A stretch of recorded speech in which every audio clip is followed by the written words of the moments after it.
Your morning routine sets the tone for your entire day. But if you start each morning stressed, digging through laundry baskets or an overflowing closet just to find something halfway decent to wear, you might feel drained before your day even starts. A cluttered closet creates decision fatigue and that all too familiar feeling of, I have nothing to wear, even though your closet is packed. The good news? You don't need a luxurious walk-in closet to make getting dressed in the morning effortless. With the right systems, even a small space can feel calm, functional, and easy to manage. Today, I'll show you how to organize your closet so getting dressed becomes simple and stress-free. In case you're new here, I'm Dr. Kelly Cosgrove, and I help overwhelmed people build consistent, healthy routines by combining science-backed strategies with home organization. Let's get into it. The first step is to right-size your wardrobe. You need to make sure you have the right amount of clothing for your space. If you have too many clothes crammed into a small closet, you'll always feel like you're fighting against it. The extra clothes don't make your life easier by providing more options. They actually create more stress every single day. Here's how to right-size your wardrobe. Start with the easy stuff, seasonal swaps. Take out anything that's out of season.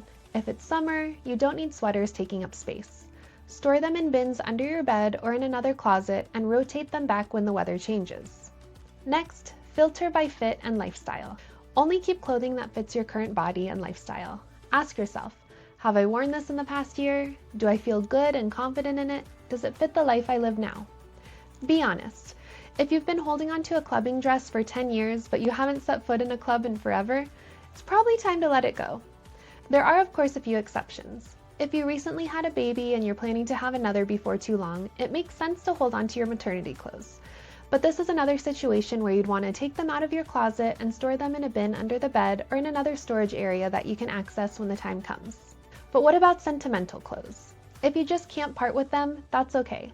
But move them out of your daily closet. Store them in a bin, on a high shelf, or somewhere separate so they're not cluttering your everyday choices. The goal here is simple. When you open your closet, everything you see should be a real, wearable option right now. Once you've decluttered, the next step is simplifying so your mornings feel easier. Having fewer options actually makes getting dressed less stressful. This is why capsule wardrobes are so popular. Fewer, better pieces means less time second-guessing yourself and less time making decisions. So at this point, you might want to go through your clothes one more time and see if there's anything you're willing to let go for the sake of simplifying your closet. You might even find that by letting some clothes go, you end up wearing outfits with more variety. I know in seasons of my life where I've had closets that were too full, I would end up just re-wearing the same outfits over and over again because they ended up being the easiest to get to, and the idea of digging through all of my clothes just felt overwhelming. Now that I have a simpler and more streamlined closet, it's easier for me to see all of the options I have without having to dig through the back of my closet or the bottoms of my drawers. And here's a small trick to simplify your closet without having to get rid of anything. Use matching hangers.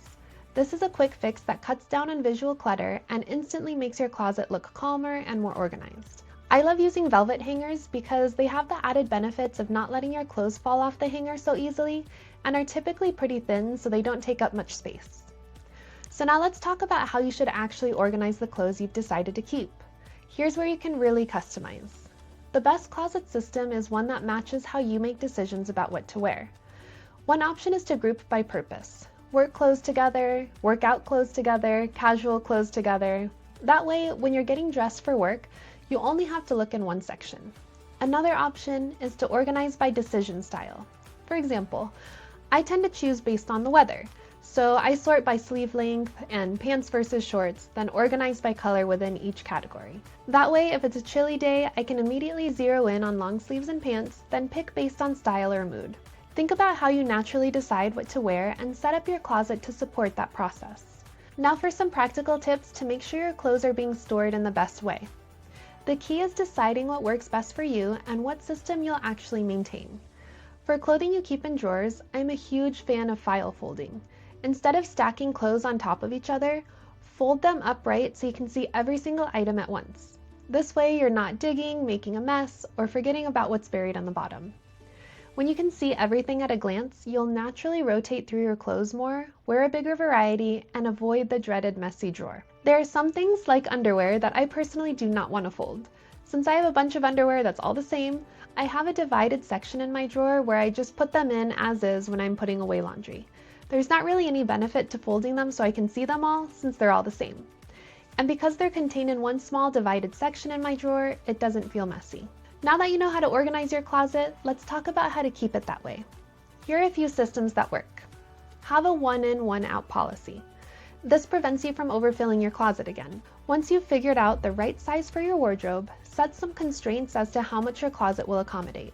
I have a set number of hangers, so if I get a new item that needs to be hung up, I need to let go of one that I already have. If a new folded item won't fit well in my file folded row of clothes in my drawer, I also need to let something go to make space. To make this easier, keep a donation bag in your closet. As soon as you realize you don't like or wear something, or if you need to make space for something new, toss the item you're letting go in the bag. When it's full, donate it right away. Another great way to help with maintaining an organized closet is to add an aesthetic boost. Some people find that color coordinating or styling their closet makes it so visually satisfying that they're more motivated to keep it tidy. But remember, function matters more than looks. If pretty systems motivate you, great. If not, that's okay too. The goal is to make your closet easy to maintain without a ton of effort. So here's the big picture. An organized closet does more than just look pretty on Instagram. It sets you up for calmer mornings, less stress, and more energy for the rest of your day. And that mental energy can go towards other positive habits you want to build. Remember, you don't need a big space or fancy storage. You just need a right-sized wardrobe, systems that make everything visible, and maintenance routines that work for you. Start with one step, maybe removing off-season clothes or trying file folding, and notice how much lighter your mornings feel. An effortless morning routine really can start with your closet.